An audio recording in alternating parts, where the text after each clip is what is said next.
தேவனுடைய வார்த்தையை நாம் தியானிக்கும்படியாக தாயின் கற்பத்திலே இருந்து நம்மை உருவாக்கின கர்த்தர் எப்படியெல்லாம் அவர் நம்மை நடத்துகிறார் என்று இன்றைக்கு நாம என்ன செய்ய போறோம்னா நம்ம சிந்திக்க போகிறோம்.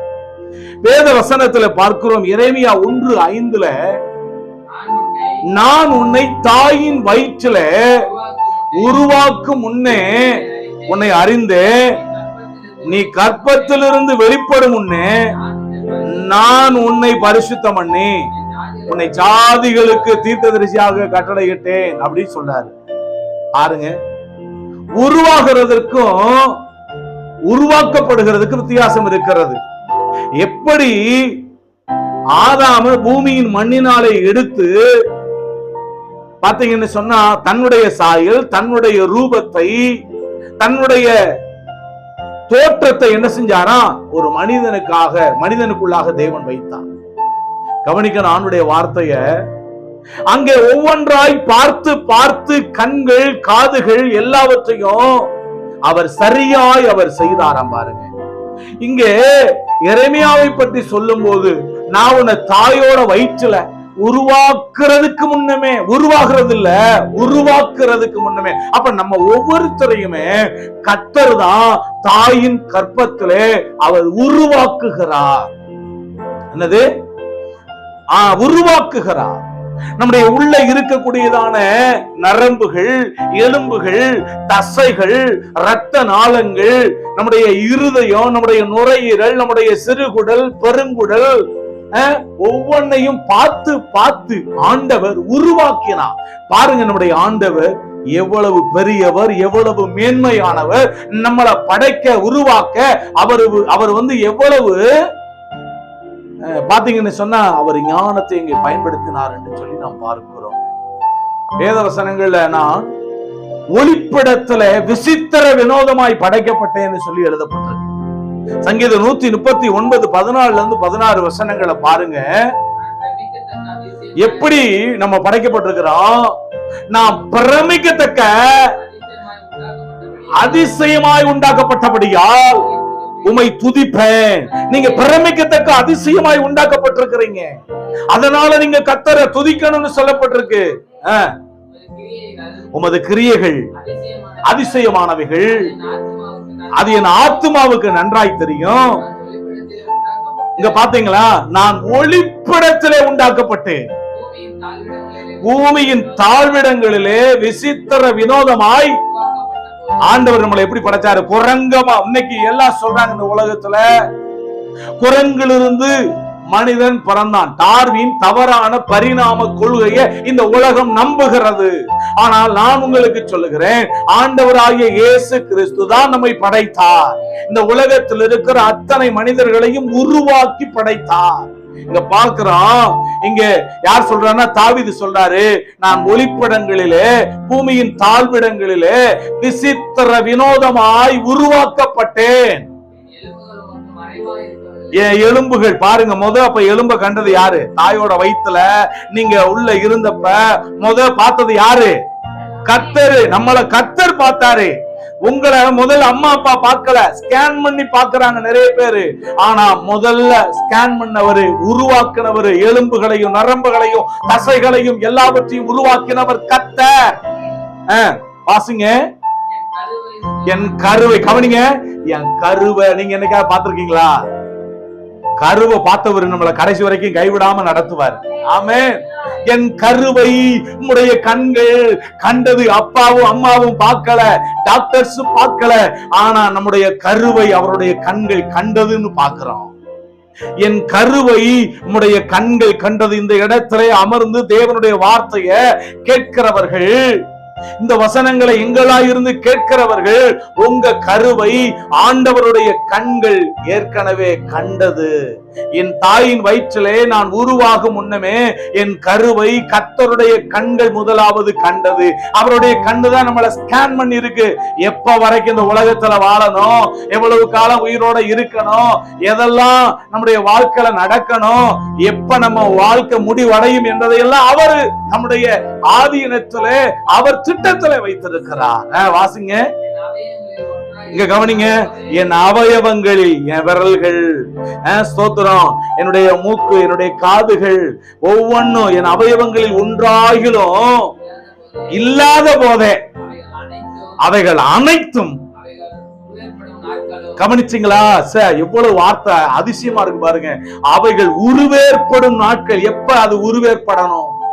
உருவேற்படும் நாட்களும் உமது புஸ்தகத்தில் எழுதியிருந்தது. அப்ப இனிமே பறக்க போகிற பிள்ளைகளை குறித்து, இப்ப ஏற்கனவே பிறந்திருக்கிற இந்த உலகத்தினுடைய அத்தனை மக்களும் எப்ப பிறப்பாங்கன்னு சொல்லி அவர் ஏற்கனவே புத்தகத்தில் எழுதி வச்சிருக்கிறாருங்க.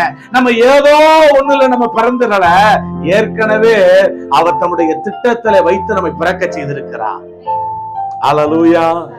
அப்ப தாயின் வயிற்றுல நம்ம உருவாகிறதற்கு முன்னமே நம்மளை அறிந்தவர் அவர். ஆமென் சொல்லுங்க. கடைசி வரைக்கும் நம்மளை நடத்த அறிந்தவர். அப்ப தாயோட வயிற்றுல நம்ம பார்க்கல, நம்மளையே பார்க்கல. நம்ம பார்த்திருக்கிறோமா? ஆனா கர்த்தர் பார்த்திருக்கிறாரு. நம்முடைய கருவு அவருடைய கண்கள் கண்டிருக்கு. கடைசி வரைக்கும் அவருடைய கண்கள் நம்மளை கண்டுகொண்டே இருக்கும். அடுத்து பார்க்கிறோம், அவர் தாயின் கருவிலே நம்மை அழைத்தவர். என்னங்க சொல்லுங்க? தாயின் கருவிலே நம்மை அழைத்தவர். வாசிக்கிற ஏசாயா 49:1 பாருங்க. தாயின் கருவிலே நம்மை அழைத்த தேவன். தூரத்தில் உள்ள ஜனங்களே எனக்கு கவனியுங்கள். கவனிங்க, தாயின் கற்பத்திலே இருந்தது முதல். எப்ப இருந்து அழைச்சிருக்கிறாரு? நீ இன்னைக்கு தேவனுடைய பிள்ளை ஆகல, இன்றைக்கு நீங்கள் தேவனுடைய பிள்ளையாக அழைக்கப்படவில்லை. தாயின் கற்பத்திலே இருந்தப்பயே நம்ம அவருடைய பிள்ளையாக அழைத்து விட்டார். அதனால 50 வயசு ஆனதுக்கு அப்புறமா அவருடைய பிள்ளைன்னு அழைக்கல. தாயோட வயிற்றுல இருக்கிறப்பயே என்னைய கர்த்தர் ஊழியக்காரனாக அழைத்திருக்கிறார். உங்களை, நம்ம ஒவ்வொருத்தரையும் அவருடைய பிள்ளைகளாக அவர் அழைத்திருக்கிறார். ஆசிங்க, கர்த்தர் என்னை அழைத்து, நான் பாருங்க, அவர் சொல்றாரு, என்னைய தாயின் வயிற்றுல இருக்கையில் என் நாமத்தை பிரஸ்தாபப்படுத்தினார். பாருங்க, இது யாரை பற்றிய தீர்க்க தரிசனம்னா, நம்முடைய ஆண்டவராகிய இயேசு கிறிஸ்துவை பற்றியதான தீர்க்க தரிசனமான வார்த்தைகள். தாயோட வயிற்றுல இயேசு கிறிஸ்து, பாருங்க, மரியாளுடைய வயிற்றுல இருந்தப்ப எலிசபெத் போய் புகழ்ந்து கர்த்தரை பாடினாலாம். எப்படிங்க? அப்ப பிள்ளை வயிற்றுல இருக்கிறப்ப களிப்பாய் துள்ளிற்று அப்படின்னு பாக்குறான். ஏன்? சேனைகளின் தேவனாகிய கர்த்தர், என் ஆண்டவராகிய இயேசு கிறிஸ்து தாயோட வயிற்றுல இருக்கும் போதே பிதாவாகிய தேவன் அவருடைய நாமத்தை பிரஸ்தாபப்படுத்தினார். வயிற்றுல இருக்கிறப்பயே இயேசு கிறிஸ்துனுடைய நாமம் பிரஸ்தாபப்பட்டது. ஆமென். அப்படித்தாங்க, அவருடைய பிள்ளைகளா இருக்கிற உங்களுடைய பேரை அவர் பிரஸ்தாபமாக்குவார். ஆபிரகாம் ஆண்டவர் அழைத்தப்ப சொன்னாரு, நான் உன்னுடைய பேரை நான் பெருமைப்படுத்துவேன்னு சொன்னாரு. ஆமென் சொல்லுங்க. நான் உன்னுடைய பேரை பெருமைப்படுத்துவேன். நம்மள கர்த்தர் தாயின் கற்பத்துல வயிற்றுல இருந்தப்பயே அவருடைய பிள்ளைகளாக, அவருடைய ஊழியனாக, அவருடைய ஜனமாக அவர் அழைத்து விட்டார். இன்றைக்கு அவர் அழைக்கவில்லை, அவர் உலக தோற்றத்துக்கு முன்பாகவே அவர் அழைத்து விட்டார். இன்னைக்கு நேத்துக்கு நீங்க அழைக்கப்படல, இன்னைக்கு நேத்துக்கு நீங்க தெரிந்து கொள்ளப்படல. இயேசு கிறிஸ்துவினுடைய நாமத்தை பிதாவாகிய தேவன் மரியாளுடைய வயிற்றுல என் ஆண்டவர் இயேசு பரிசுத்த ஆவியினாலே என்றைக்கு அவர் கற்பம் தரிக்கப்பட்டாரோ, ஒரு சிசுவாக பரிசுத்த ஆவியினாலே மரியாள் கர்ப்பவதியானார்.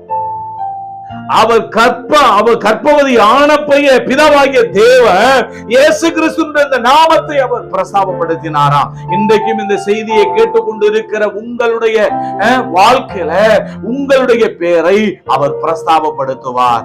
உங்க பேரை அவர் பெருமைப்படுத்துவார். ஏன் அப்படின்னா, அவர் தாயின் கற்பத்தில, தாயின் வயிற்றில அவர் நம்மை உருவாக்கியது மட்டுமல்ல, தாயின் கற்பத்திலே நம்மை அழைத்தவர். ஆமென் சொல்லுங்க. அடுத்த வார்த்தையை பார்க்கிறோம். சங்கீதம் 71:6, தாயின் கருவிலே நம்மை ஆதரித்தவர். சொல்லுங்க, தாயின் கருவிலே நம்மை ஆதரித்தவர். 71:6 பார்க்கிறோம். நான் கற்பத்திலே எப்படிங்க உற்பவித்தது முதல். யார் நம்மளை ஆதரிச்சது சொல்லுங்க? மனுஷன் நம்மளை ஆதரிக்க மாட்டான். கர்த்தருடைய வார்த்தையை கேட்கிற நீங்க புரிந்து உணர்ந்து கொள்ளுங்க. இந்த உலகத்திலே நம்மை உருவாக்கினவர் தாயின் கற்பத்திலே கருவை கண்டவர், தாயின் கருவிலே உற்பத்தி ஆனது முதல் அவர் தான் நம்மளை கடைசி வரைக்கும் ஆதரிக்கிறவர். அந்த வசனத்தை திரும்ப வாசிங்க. நான் கர்ப்பத்திலே உற்பவித்தது முதல் உம்மால் ஆதரிக்கப்பட்டேன். என் தாயின் வயிற்றிலிருந்து. இங்க கவனிங்க, யாரு நர்ஸ் எடுத்தாங்களா? டாக்டர் எடுத்தாங்களா? அப்பா அம்மா எடுத்தாங்களா? சொல்லுங்க, யாரு எடுத்தா? தாயின் கற்பத்தில இருந்து என்னை எடுத்தவர் நீரே. பாருங்க, அப்ப கை யாரு ஏந்தி இருக்கு? சொல்லுங்க, வாயை திறந்து. ஆண்டவர் தான் உற்பவித்தது முதல் நம்மளை எடுத்திருக்கிறாருங்க. அவர் கையில் அவர் தான் தூக்கி இருக்கிறாரு. தூக்கி முத்தம் கொடுத்தவர் யாரு? நம்முடைய ஆண்டவர் இயேசு. அல்லேலூயா. கடைசி வரைக்கும் அவர் கையில நீ என்னைக்கு கற்பத்திலிருந்து வெளிப்பட்டையோ அன்னைக்கே அவர் கையில எடுத்தவர் அவருதான். அது பெண் குழந்தையோ ஆண் குழந்தையோ, ஆனா என்னை தாயின் கற்பத்திலிருந்து எடுத்தவர் நீரே என்று தாவீது சொல்லுகிறான். ஆக இந்த உலகத்துல இருக்கிற ஒவ்வொருத்தரையும் தாயின் கற்பத்துல முதலாவது எடுக்கிறவர் கர்த்தர். நம்மை படைத்த ஆண்டவர், நம்மை படைத்த இறைவன் இயேசு. வசனத்தை கவனிக்கணும், பராக்க பார்க்க கூடாது. கர்த்தருடைய வார்த்தைய கேட்கிறதுக்கு தீவிரமா இருங்க. ஸ்தோத்திரம். உம்மையே நான் எப்பொழுதும் துதிப்பேன். கர்த்தர் கற்பத்திலிருந்து எடுத்தவர், கையில தூக்குனவர் கடைசி வரைக்கும் விடுவாரா? விடமாட்டாரு. உன்னை கையில தூக்கி உன்னை முத்தம் கொடுத்து உன்னை கரத்திலே அவர் எடுத்தவர் உன்னை கடைசி வரையிலும் கைவிடாமல் இந்த உலகத்திலே உன்னை நடத்துவார். நீ கலங்க வேண்டிய அவசியம் இல்ல, நீ சோர்ந்து போக வேண்டிய அவசியம் இல்ல, நீ கண்ணீர் விட வேண்டிய அவசியம் இல்ல, என்னை ஆதரிக்க யாரும் இல்லை என்று சொல்லி நீ அங்கலாய்க்க அவசியம் இல்ல, நீ சஞ்சலப்பட அவசியம் இல்ல. உன்னை கடைசி வரைக்கும் சேனைகளின் தேவனாகிய கர்த்தர் பறந்து காக்கிற பட்சியை போல அவர் கரங்களிலே எடுத்தவர் உன்னை ஆதரிப்பார்.